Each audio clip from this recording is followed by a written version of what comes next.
이 시간 하나님 말씀은 구약성경 출애굽기 5장 22절에서 23절 말씀입니다.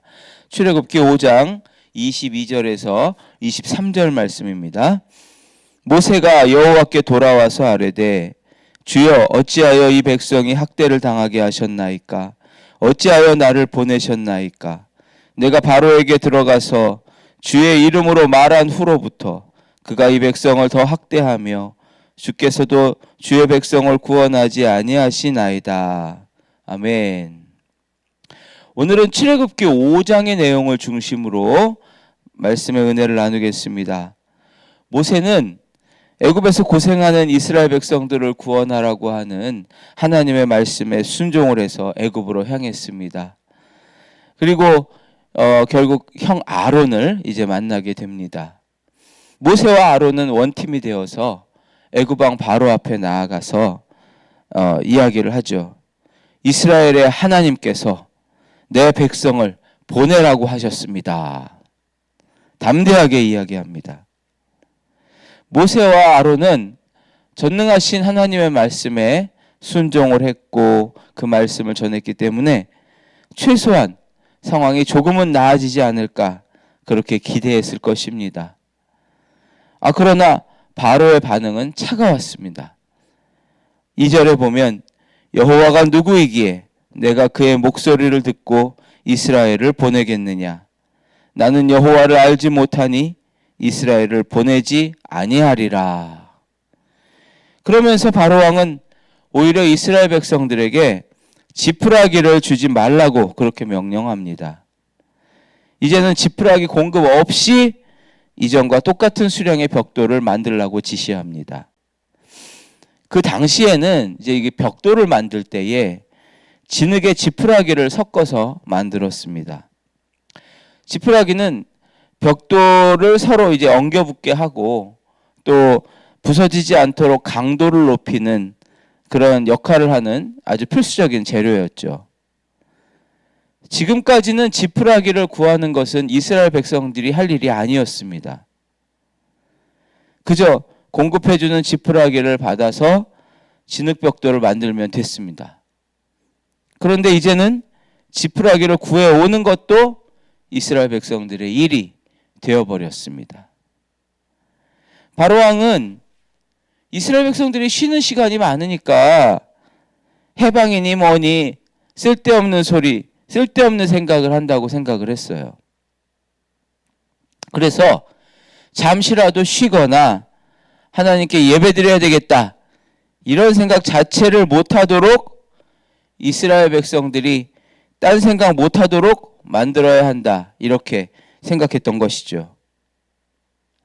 이 원수마귀도 그래요. 하나님의 백성들이 잠시라도 쉬지 못하게 하나님께 예배드려야 되겠다는 생각을 하지 못하게 끊임없이 바쁘게 만들죠. 여러분 바쁜 것만이 다 좋은 것은 아닙니다. 바로가 더 노역을 심하게 시키게 되면서 결국 이스라엘 백성들은 분열됩니다. 감독들에게는 더 매를 맞게 되었고 심지어 모세와 아론을 향해서 원망의 화살을 쏘기 시작해요. 21절에 그들에게 이르되 너희가 우리를 바로의 눈과 그의 신하의 눈에 미운 것이 되게 하고 그들의 손에 칼을 주어 우리를 죽이게 하는도다. 여호와는 너희를 살피시고 판단하시기를 원하노라. 아니 하나님이 우리를 구원하신다더니 오히려 우리가 죽게 생겼다. 하나님께서 너희를 세우신 것이 맞느냐? 이거 원망하기 시작한 거예요. 여러분 우리가 하나님 말씀에 이렇게 순종을 했는데 고난이 사라지질 않고 오히려 더 심해지는 것 같을 때가 있습니다. 우리가 하나님의 뜻을 벗어나서 그랬을까요? 그런 것이 아닐 수가 있어요. 바로왕 같이 이 세상을 사로잡고자 하는 원수마귀의 세력들이 계속해서 오히려 마지막 발악을 하는 것일 수도 있습니다.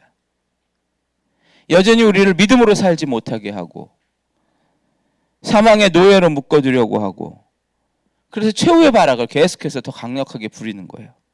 그러니까 힘들어지는 거죠. 또 하나님께서는 또 이런 고난을 그대로 내버려 두실 때가 있어요. 왜냐하면 이런 어려움이 극심해질 때에 오히려 하나님께서는 당신의 살아계심을 더 강력하게 보여주실 기회를 만드시기 때문에 그래요.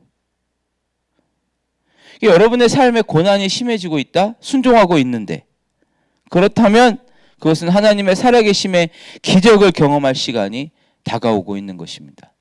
믿으시길 바랍니다. 중요한 건 여러분이 기도하시는 거예요. 좌절하고 넘어지는 것이 아니라 기도의 자리로 나아가셔야 합니다. 이스라엘 백성들의 원망을 들은 모세는 더 백성들이 고통당하게 된 것에 대해서 책임감을 느끼면서 하나님 앞에 솔직하게 간절히 기도합니다. 22절에 보면 아주 솔직하게 기도하고 있죠.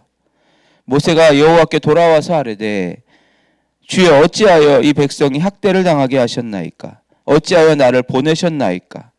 내가 바로에게 들어가서 주의 이름으로 말한 후로부터 그가 이 백성을 더 학대하며 주께서도 주의 백성을 구원하지 아니하시나이다. 하나님, 제가 하나님 말씀하신 대로 바로에게 말했는데 오히려 그 후로부터 그가 더 학대하고 있습니다. 하나님, 이게 어찌된 일입니까? 하나님 앞에 정말 이 안타까운 마음으로 질문을 계속 드리고 있는 거예요.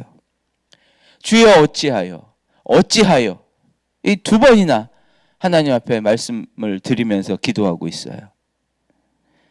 내가 이해할 수 없는 그 현실에 대해서 어찌하여 이런 일이 생긴 것입니까? 라고 하나님 앞에 계속 여쭈어보면서 기도하고 있죠. 고난이 심해질 때에 우리가 해야 될 일은 사람들을 원망하는 게 아닙니다. 또 아니면 좌절해서 넘어져 있으면 안 되죠. 우리는 여전히 하나님께 나아가서 기도해야 합니다. 모세처럼 절망스러운 마음, 어려운 마음이 있으면 그걸 또 숨기고 있을 필요도 없어요. 우리가 당하고 있는 고통스러운 마음, 억지로 위선적으로 미워하면서 기도할 필요도 없습니다. 외면할 필요가 없어요. 그냥 솔직하게 주여 어찌하여, 하나님 어찌해서 기도하는 거예요. 부르짖는 거예요. 이게 5장은 모세의 어찌하여 기도로 끝납니다. 그런데 6장 1절에 보면 하나님께서 이렇게 말씀하시면서 시작되죠.